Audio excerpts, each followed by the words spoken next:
Hey everyone, what's up? I know it's kind of a bait to put Asmongold on the title, but I seen him react to it. I didn't watch like the video. Usually I just click on it, then I, see the original video because I want to see what's going on and just see what he's reacting to and kind of give my thoughts on it too. But yeah. That's the reason I put him on the title, because I've seen it from him. And yeah, let's get into the video. Me and Asmongold are kind of the same. We're kind of the same, but look, I'm just your average guy, right? I don't have a lot of money. I'm not a big YouTuber, big streamer, or anything like that. I still work 9 to 5, still struggling, pay bills, take care of the people around me, my immediate family and stuff like that. So, I'm seeing what's going on in the world, and especially in the gaming world. Let's just get into it. All right, if you're here from Reddit, you might need to change your tampon for this one. Boys, all I'm trying to figure out is how we went from games like this. Oh, hold on. Your tampon for this one. Boys, Army of Two. I miss this game so much. I didn't play this. I played the original Army of Two, and I loved every bit of it. It was fucking awesome. All I'm trying to figure out is how we went from games like this. I just lost my fucking brother, all right? You hear that? My brother. You and your tower and all this fucking emotion can go to hell. Dad, I really do.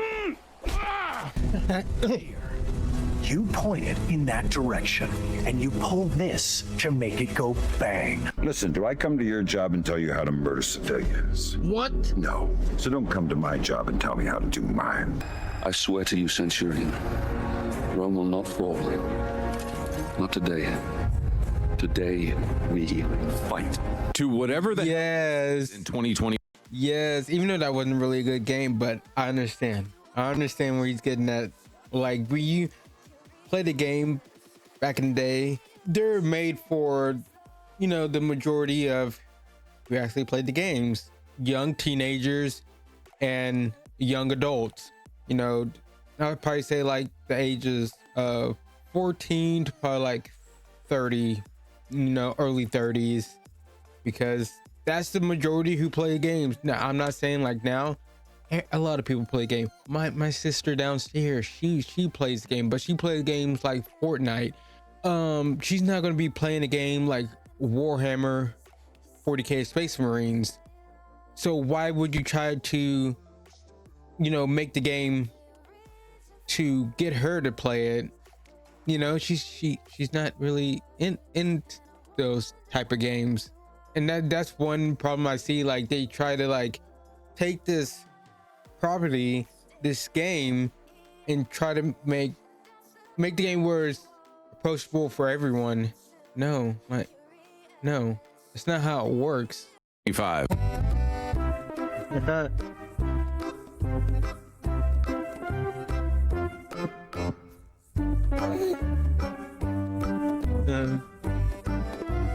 Dead by Gaylight.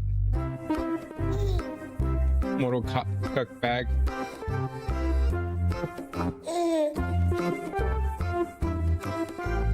Can I talk about Mortal Kombat real quick?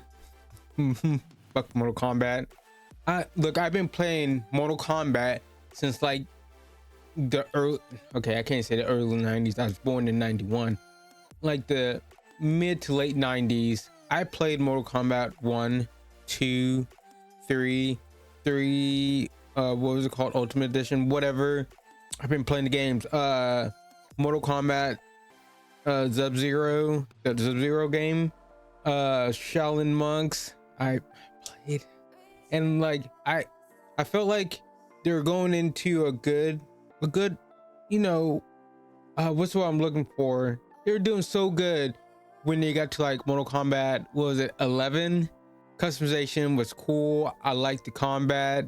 It was a little slow. They could have sped it up a little bit, not too fast like Mortal Kombat, was it X, 10, a little bit too fast, somewhere in the middle.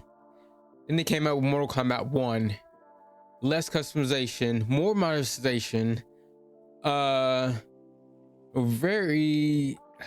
it's a little bit faster, but didn't like the cameo system. Feel like that was kind of lazy, if you ask me. Like, you have the character models right there, but you didn't want to add movesets to them so they can be playable characters. Mortal Kombat 1 is just laziness. Just said it, okay?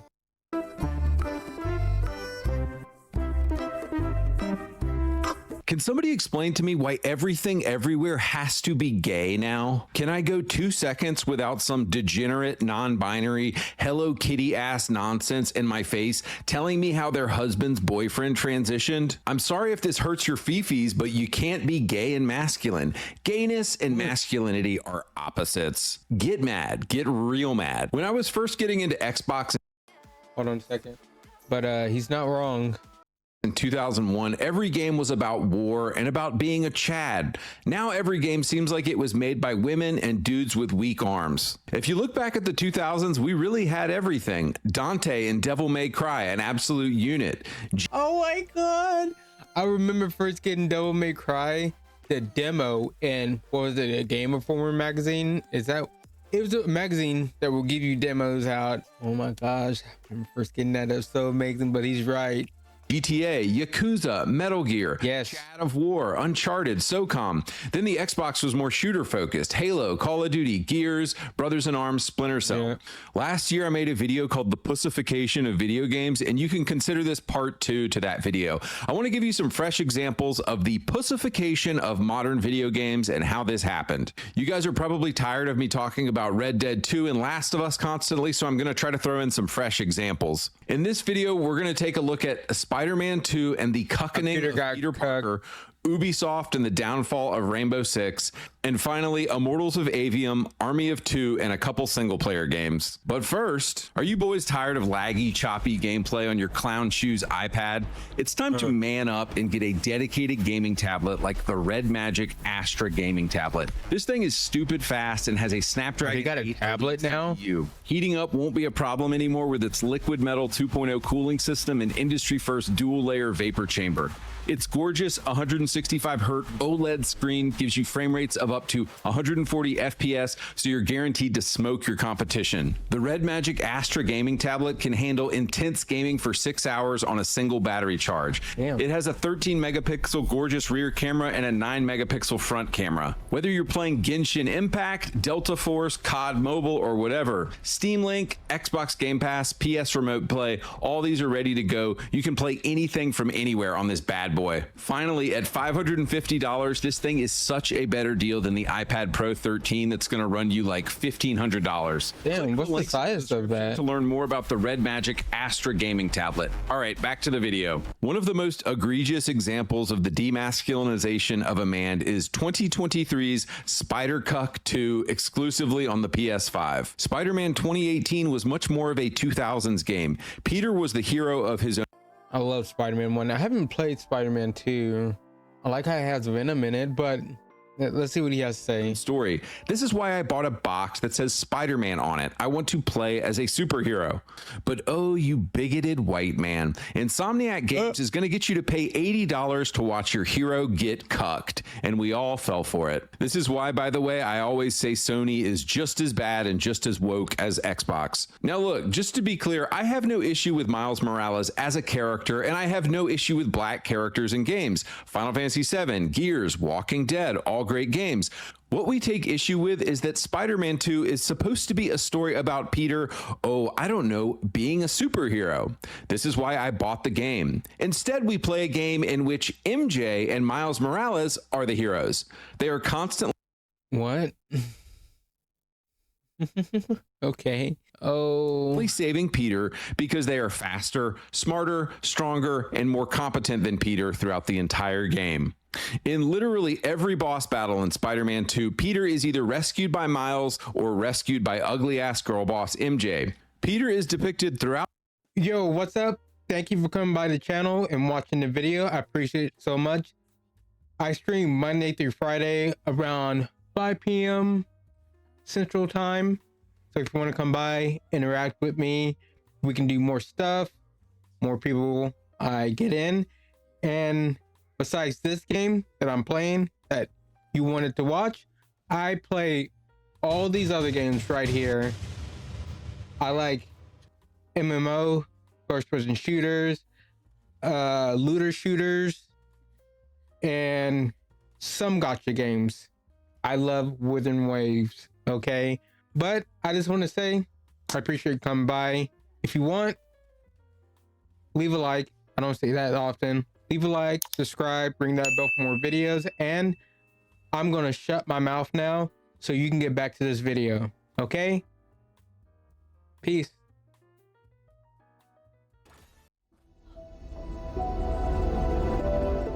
He's going hard. He's going to torch the world, burn it to the ground. He does not give a fuck right now.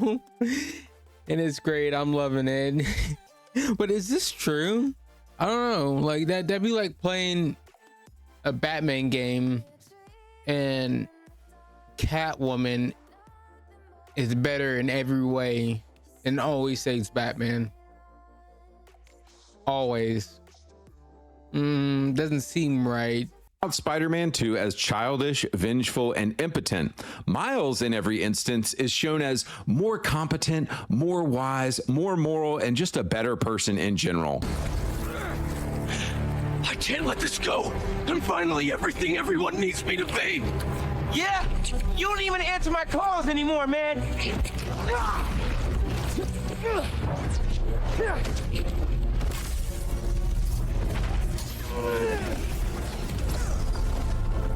And what about MJ? You could have killed her. I know you're hurting, Pete, but you're better than this. I know. But This is what the woke activists at Insomniac believe, though. They fetishize black people and say that black people are inherently better and more moral than white people. It's All right, wait, let me hear that again. Man. This is what the woke activists at Insomniac believe, though. They fetishize black people and say that black people are inherently better and more moral than white people. Inherently more moral and better than white people. I mean, I don't know how to take that because I hate when people just group everyone together. I mean, yes. I mean, maybe in some cases, but how about you go to the hood and see how that turns out for you? I'm just saying, you know, go to like the south side of LA or something and see how that works out. Now, I'm not saying like every black person, you know, my skin color is bad or dumb or anything like that, no, or crazy. But there are a majority that, I mean, there are some that are, and there are some white people who, you know, you just can't group everyone together.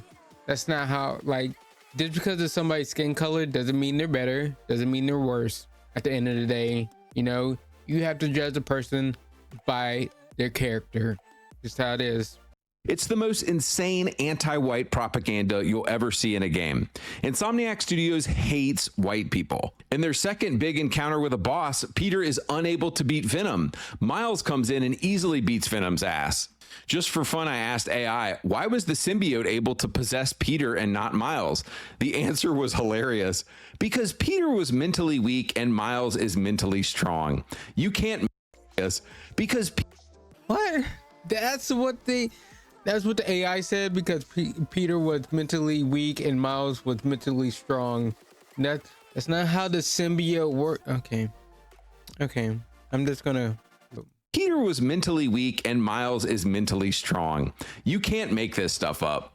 Throughout the game, Peter Parker is shown as someone who needs to be saved, easily dominated by the symbiote, and driven by revenge. Also throughout the game, Miles is shown as perfect without any flaws, never motivated by revenge, and always the virtuous and moral good one.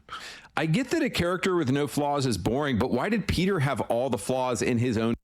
Yeah, I think they're fantasizing black people at this point. Like, really, like Miles is perfect, no flaws at all. How about everybody in the game? You write the characters where everybody has flaws. Okay, how about that? Everybody has flaws. Neither Miles is perfect, neither Peter is perfect, but you have to show like the comic source, like Peter is smarter, okay, but Miles, he has his own tricks, okay. He has the Venom Strike, he can turn invisible. Yes, some ways Miles is better. He is better in some ways, but is he better in every way than Peter? No, he's not smarter than Peter. He's probably not stronger than Peter, but this is the right Miles as a perfect character, and this cuck Peter in his own game. I bought, okay, look, I have to say I haven't played Spider-Man 2. I played the first one, but not this one. But if I'm going to spend money on a Spider-Man game that has Spider-Man on the title, on the box art, well, I want to play as Spider-Man, and I want to play, you know, the best version of Spider-Man, of Peter Parker. Okay, fine, if you want me to play as Miles, that's okay, but I want the majority to be Peter focused and portray him as he should be at the end of the day. This is just like, okay, game while Miles had none. But guys, this is what happens when you let satanic, homo, LGBTQ propagandists like the entire staff of Insomniac make a game. You get anti-white. He says satanic. He's going so hard right now. I'm not gonna call him satanic. Maybe like some of them have good intentions. Look, I always try to look at the bright side. Look, some of them probably have good intentions. Some of them probably just want to fantasize black people and stuff like that. Some of them are just probably fucking weird. It's obvious out of everything, probably my age, millennials, they don't know how to write worth shit. I'm just gonna say it. Like back in the I would say mid 90s, early 2000s and stuff, the 2010s, we need to realize who actually wrote these games and stuff. A lot of them were boomers. Yeah, a lot of these games that, you know, that we like, that were very, you know, masculine and stuff, were probably like very old millenniums, but probably like young boomers. And now we have these millennials coming who, I'm gonna be honest, they really can't write a story. They're not subtle with what they're trying to do, and I think that's what really bothers people at the end of the day, because they're just not subtle with it. They don't know how to write a character in that fits and feels right at the end of the day. You know, that's like, what's her name from Dragon Age, the new Dragon Age. Like, I think people would have been fine with it if they would have done a good job actually writing her, but they didn't do a good job. The people who did the new Saints Row, the writing on that sucked ass at the end of the day. And it's like, but some people can write pretty okay, decent stories. Like, I'm a big Destiny 2 player. You didn't see many or people at all complaining about Oryx, the Taken King. Yes, I said the Taken King, but at first it was a girl, a woman, or whatever, a alien female that transformed, used the darkness to become the Taken King. Does that sound familiar? Yeah, it's basically trans. A female thing becoming a male space king for the Taken. But did people really complain about that? No. Then we had another basically trans character introduced into the final shape. I forgot the character's name. You can, yeah, but many people didn't complain about that because they didn't really force it onto you. I always say, like, it's all about the writing, and a lot of these people do not know how to write at the end of the day. Anti-male propaganda like Spider-Man 2. Oh, and if you think the Wolverine game isn't going to be ultra woke, you are coping hard, my friend. So let's look at Spidey 1 now. While it would be a stretch to call Spider-Man 2018 based, I think it's true that Spidey 1 is a pro-male game, while Spidey 2 is very much an anti-white and anti-male game. In the 2018 game, Mary Jane is more attractive. Peter actually saves MJ several times in the first game, you know, the way God intended it. Men saving women because this is what we are made to. It's understandable, you know. She has no powers. She's just a reporter. I'm not surprised that he saves her.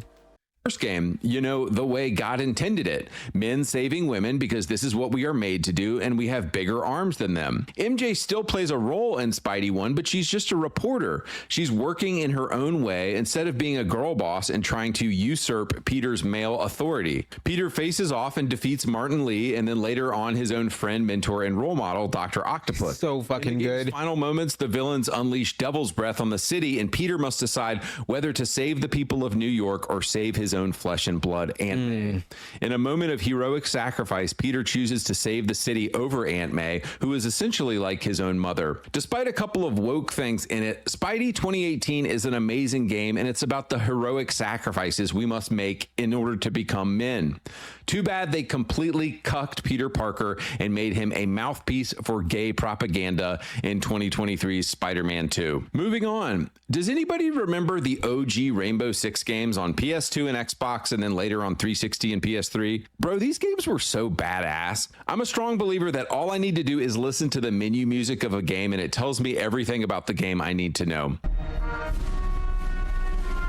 You talking about like the music in Call of Duty, like the first Call of Duties, Halo, Gears of War, the menu music for like the God of War games.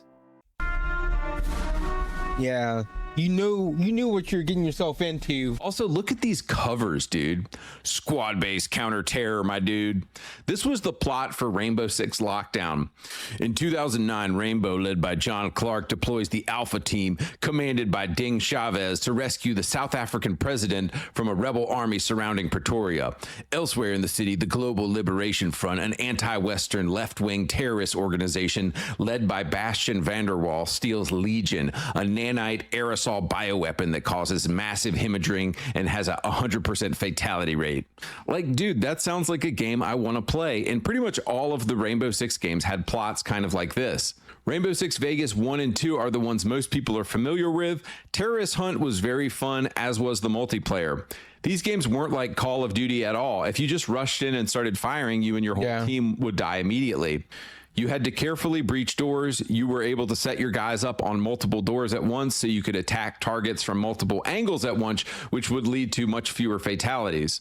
So what happened to Rainbow Six? Well, gay-ass Six Siege happened. Rainbow Six Siege came out in 2015, and it's a gay game where you could blow off some steam with the girls at the end of a long day. So like 50% of the operators in Siege. What is this? What is this? What am I looking at right now? I played Siege like when it first came out, and there wasn't any of this stuff in the game. What happened? I know a lot of people don't mind this, but who wore pink, right, in a military shooter like that? You're supposed to be saving hostages, killing terrorists, but you weren't. I understand why people complain about this, like in this type of game in Call of Duty, because it just doesn't make sense. I understand, like, Call of Duty, it's not a sim military shooter, like, but it's not supposed to be like realistic. Like this game and COD, totally different games, totally different audience. COD is more arcadey, this is more tactical, got it. But the majority of people in the, well, who used to be the fans, they just wanted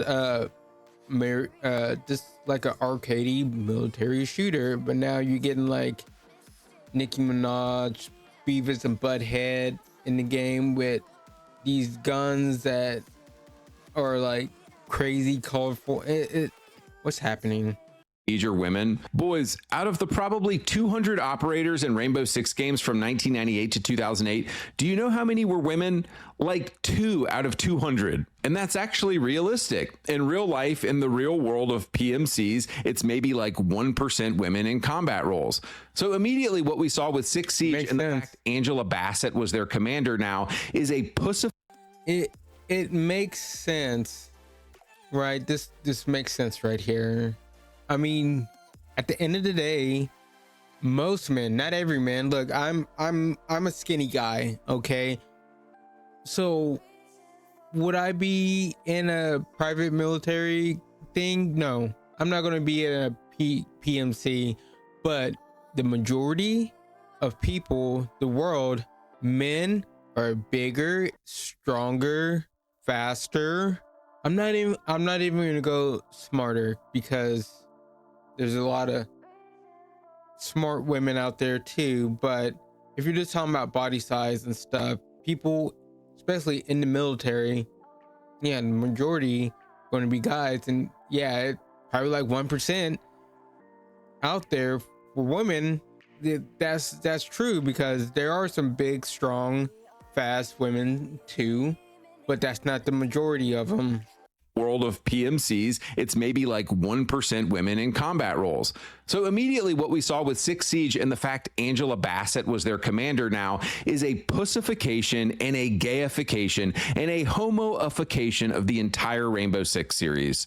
But nobody cares, and you have brain-rotted Zoomers just eating this game up and still playing it because nobody gives a flip about realism or masculinity or authenticity anymore. But it gets worse. So the original Six Siege had you fighting the white masks. All of the gameplay and multiplayer stuff you were doing was just to train for new terrorist threats.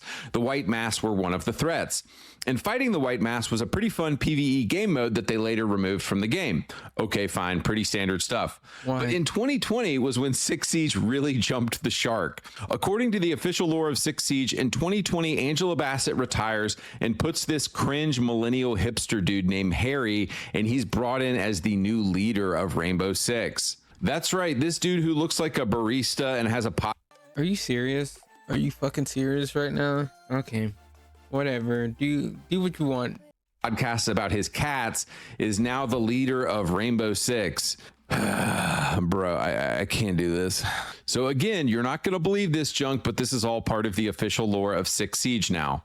In 2020, hipster millennial Harry has the brilliant idea to take Rainbow Six, give them all airsoft guns, and turn what they do into a live competition event on stage with a bunch of cheering fans.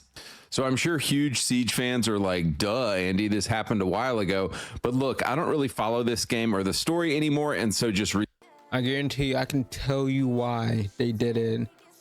Because in their eyes, it would be taking a political stance if they're fighting terrorists and terrorism and stuff. Like we know, especially how people on the a lot of people, not everybody, but a lot of people on the left, how they feel about it. Especially like if you watch one of our favorite content creator, Hassan Piker. No, I'm just playing.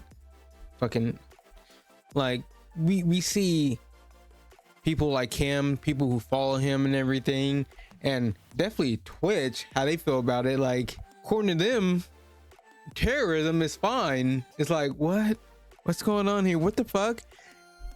And you have a lot of those people who are in game development and stuff and behind the scenes and everything.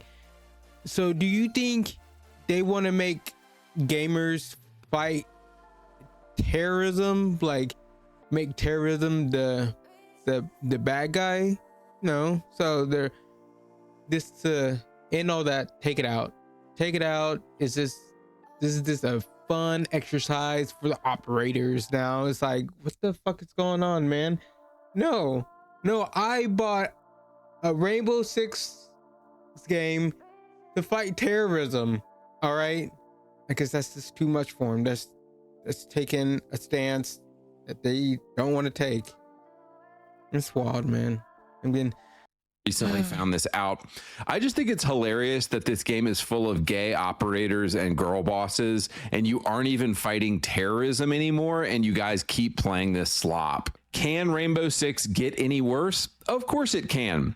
Osa was added in 2021 as the game's first man to put on a dress. In 2023, Tubaro was added as the first woman in the game to pretend to be a man. Guys, if you're still playing Rainbow Six Siege, it's time to call your dad. What am I? And look, I would understand if you want to create your own game, but this is a established franchise about the military taking down terrorism.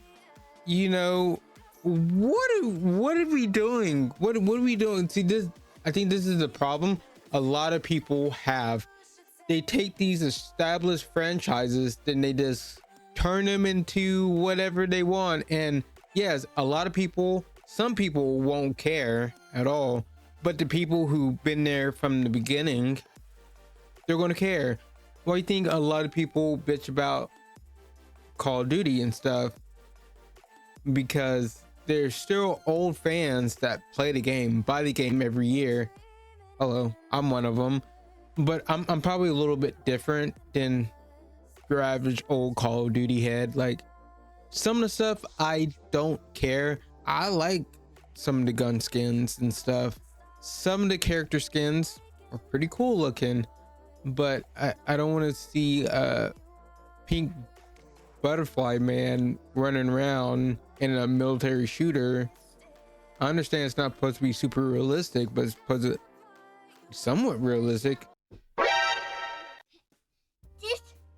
Pay, so I want to pay it. You want to play it? Yeah, you're supposed to take a picture of it, then something happens. Okay, hold on. All right, let me unlock the phone first. Sorry. Thank you.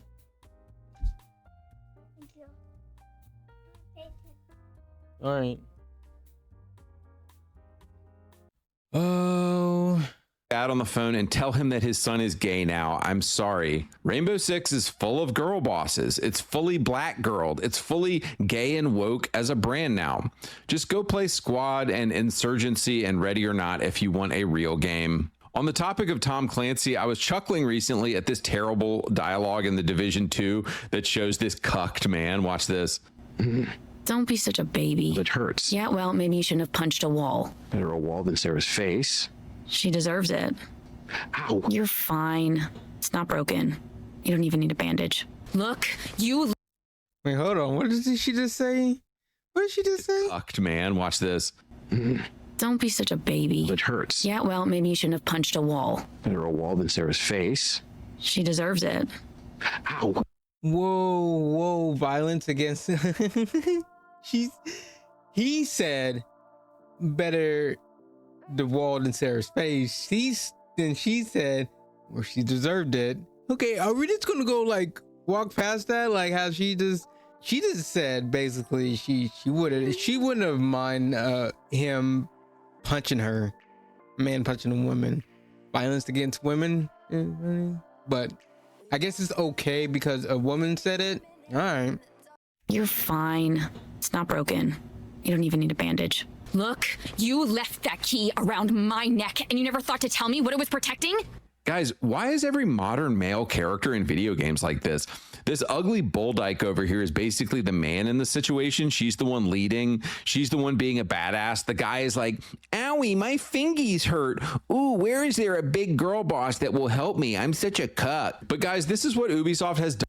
See, I think maybe I'm just completely wrong. Look, I have nobody in the live stream to argue with me, but for me, I wouldn't mind her being like this, right? No problem at all. But making him like so unmasculine. Why? Like, can you? That's what I'm saying. Like, they do not know how to write. Like, he doesn't have to be like that. No, she can still be like that. Fine. Do better writing. These millennials need to learn how to write and balance stuff. They don't know how to balance. It's like a thing they just don't know how to do. Like, either they go too far with one thing, then it's like I don't know, man. It just doesn't make any sense. And like, I would not mind a character like her being like this. No problem, as long as it's written good. Where is there a big girl boss that will help me? I'm such a cuck. But guys, this is what Ubisoft has done again and again with their games. I actually don't even want Ubisoft to make another Splinter Cell game because they would just turn Sam Fisher into a gay, disabled black girl boss. By the way, pretty much any of the Tom Clancy stuff Ubisoft did prior to 2015 was usually pretty based. Was just playing Future Soldier tonight and it's full of Chads. It's a big rig, that's all I'm saying. She got that 6.7 liter V8, so I mean, I figure she's the better deal. Live on a base, not a ranch. That's your work. The final game I want to talk about that captures the complete pussification we are experiencing in modern video games is 2023's 125 million pile of DEI dog shit, Immortals of Avium. Now you might look at the cover and think, okay, tough looking dude, this might be pretty masculine. Then you start the game and realize that you play as this kid. Then he starts talking and it's some of the cringiest MCU dialogue you've ever heard. Caleb ever tell you his plans for this caper he's got in mind up in Topside? I think he just likes to say caper. Caper. Caper. One word. Feels sneaky. Target practice? Why not? Bro, I can't take 8 hours of dialogue that got rejected from Ant-Man and the Wasp Part 5. No offense, but what we do is kind of like pew, pew, pew.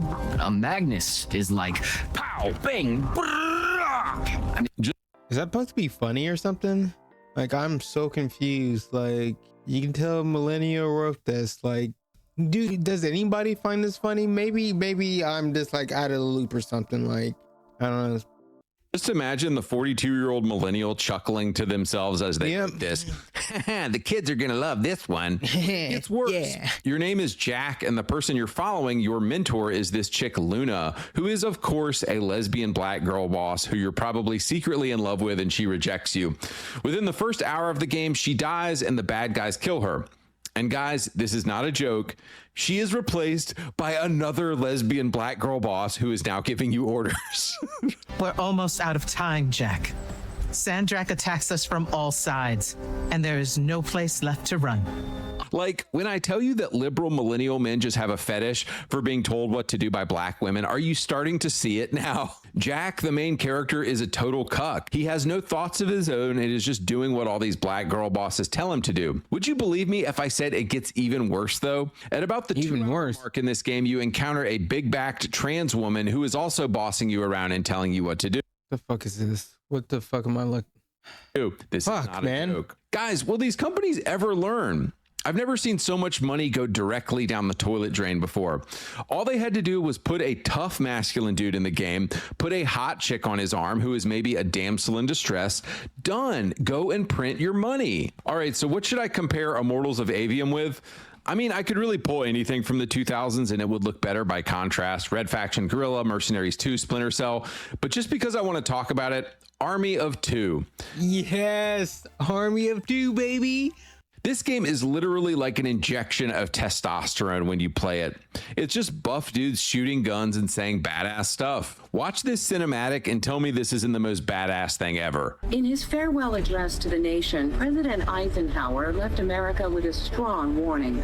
Ernest Stockwell, CEO of Security and Strategy Corporation, says that warning was misguided, and our future depends on the private military. To fear the military-industrial complex is to fear progress. Look at the operation in Somalia. 35 U.S. soldiers dead, hundreds wounded. But not a single private contractor was injured in the operation. We outperformed the military and achieved all our objectives flawlessly. So basically, the American government calls back its troops and forces and just says, we're going to have Tyson and Rios handle everything now. Could there be a more badass intro to your character in a game? It was, see, boys, those games were so good, man. And they just want to force feed us like this slop and inclusion and stuff. Like, this is the problem I had with Shadows, right? I really wanted to like Assassin's Creed Shadows. I realized, like, you set a game in Japan, right, that as Assassin's Creed fans been asking for years. Assassin's Creed game in Japan where it's ninjas and stuff. Cool. What do we get? We play as a woman and there's a black guy in it. You know, it would be totally fine if everything was written right. The black guy is there for no reason. If you actually play the game, his part of the story is basically done in like the first, I don't know, few hours. So the girl is the main character, but there's the problem with that. Like, so the game is basically it's her storyline. It's the females. I would have been totally fine with that, but her combat sucks. The gameplay with her sucks. Stealth is fucking awesome if you just want. But they try to split the game into like, hey, play as him. He's better in combat. This to try to give him a reason to be played when there's really no reason for him to be there at all. After like an hour into the game, 2 hours into the game, it's just like, why couldn't this just be one character that's both good at stealth and combat? Why couldn't it be let's say a Japanese guy because we're in Japan? You know, is this like, am I this crazy? This is say this, but they want to force feed us this stuff. And like I keep saying, they do not know how to write this stuff good at all. That's why it's being rejected so hard.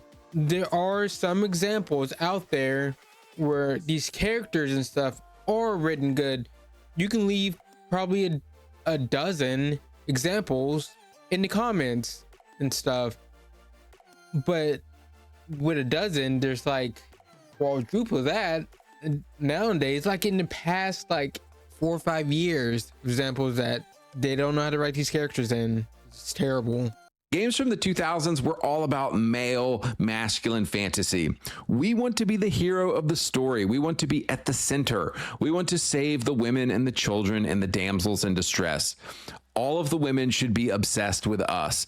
Video games have always been about male wish fulfillment. Xbox wonders why they had to lay off 9,000 people this year. It's because you quit making video games about male fantasy and you put a bunch of gay nonsense in your games. It's as simple as that. Okay, look, I'm going to have to disagree with him on that, just because, okay, maybe that's part of the reason that they had to lay off so many people, these companies. Okay, probably like during the pandemic or whatever, they hired too many people. They're spending too much money on these games, and they don't know who their audience is at the end of the day. That's 3 factors right there, you know? And you put all 3 of those together, yes, of course you're going to lose money. Of course you're going to have to fire people at the end of the day. Does that sound crazy? Does that make sense? But in closing here, I want to talk about the real reason for the pussification of video games, and it's a couple things. Number 1, we let too many women into the video game industry. If you look at this chart here, women have been trending more and more liberal in America the past 20 years. And the big problem is that we have been hiring and allowing these liberal women into our hobbies. Although I love Last of Us, which came out in 2013, games like Last of Us and Life is Strange in 2014 started this whole movement of people talking about, quote, empathy in video games. Video games are no longer about male fantasy. They're, quote, art now. Games are art and are about learning to empathize with others. Not all of them. Look at Saber with Space Marines 2. Look at Black Myth Wukong. Look at, I know there's more there's a lot more, but just look at those games. Like, there's still games out there and they do well. Okay, and they do well. It's obvious that the majority of gamers, the people who play games, are into these games that these, I guess, millennials, woke people are creating at the end of the day. It's obvious because those are the games that are shutting down studios that aren't selling well. People beginning to talk about video games like this 10 years ago is exactly why we're in our current predicament. Video games are not about empathy. They're not about being some trans goblin. They're not about learning from people different than us. Video games that men will go out and pay $70 for have always been about one thing: male wish fulfillment. We want to be the hero. We want to be at the center. We want to blow shit up. This is our hobby, and it is our right to do that. If games will simply get back to this simple stuff, they will be successful again. But as long as Sony and Xbox keep chasing this non-existent, gender-confused female trans audience, they're going to continue to fail. All right, boys, I'm out. I mean, he's not wrong. Okay, it's like, yeah, when we play games, we want even some women, you know, some women like these type of game, being, you know, playing the masculine guy characters and stuff. They don't want to see these feminine guy characters. Women don't like that. Okay, a lot of women don't like that. And it's like, especially like if I'm playing, if you make a game with an established superhero character, I don't want that character to be cucked at the end of the day. I want that character to be the best of the best. That's, like I said before, that's like playing as Batman, right? You're playing as Batman, but he sucks ass and everything. He's not the smartest. He's always being saved by Catwoman or Batgirl or something. It's like, what? This is not what I purchased. It says Batman on the title, but you're getting me, I don't know, the cuck version of Batman. It's like, what the fuck? And that's what it sounds like they did with Spider-Man. It's like, bro, like, why is Mary Jane, why is Miles better in almost every way, saving Peter all the time? It's like, what? That doesn't make sense. I don't know. Let's talk about this in the comments. I'm done. I'm out. Oh, before you leave, give the guy a like. I like the video. Yeah, and this is part 2, so maybe we have to watch part 1. Let me know if you want to watch part 1, but I'm going to subscribe to him too. Yeah, go follow him, give him a like.